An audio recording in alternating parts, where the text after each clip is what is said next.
Regarde ça jusqu'à la fin. Jésus, suspendu à la croix, a dit « Mon Dieu, pourquoi m'as-tu abandonné ?» Parce que Jésus ne prononçait pas simplement des paroles. Il citait les Écritures. Il nous renvoyait au psaume 22, car le psaume 22 commence exactement par ces mots « Mon Dieu, pourquoi m'as-tu abandonné ?» Mais aujourd'hui, je veux simplement me concentrer sur un verset du psaume 22. Le verset 6 dit « Mais moi, je suis un ver et non un homme. » Le mot hébreu courant pour ver est roma, mais le mot utilisé dans ce verset 6 n'est pas roma, c'est tola. Tola fait référence à un type de ver très spécifique appelé le ver cramoisi. Qu'est-ce que Jésus veut que nous sachions à propos de ce ver cramoisi?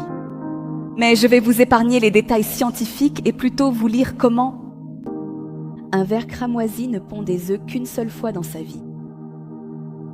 Lorsque son heure est venue, le ver cramoisi grimpe lentement le long d'un arbre et s'y fixe sur le bois. En prenant position et en pressant son corps contre le bois, elle forme une coque dure de couleur cramoisie qui la soude à la surface du bois. Son choix est fait et il est définitif. C'est dans cette position qu'elle passera le reste de sa vie naturelle.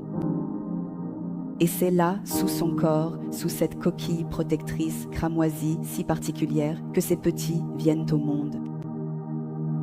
Et puis, il se produit quelque chose de tout à fait étrange. Les petits du Tolas commencent à se nourrir du corps vivant de leur mère pendant les 3 jours suivants. Je suis un Tola, un ver cramoisi et non un homme. Et après 3 jours, le ver cramoisi donne sa vie. Et ce faisant, l'un des événements les plus profonds de toute la nature se produit. Du corps de la mère, une substance rouge sang commence à couler et tache le bois auquel elle est attachée.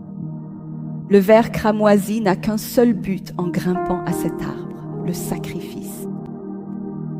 La seule façon pour ces petits de vivre est qu'elle meure. Elle grimpe volontairement sur cet arbre en sachant qu'elle n'en redescendra pas vivante. Jésus-Christ n'a qu'un seul but en venant dans ce monde, le sacrifice. La seule façon pour nous de vivre est qu'il meure. C'est ainsi que nous savons ce qu'est l'amour. Le Christ Jésus a donné sa vie pour nous.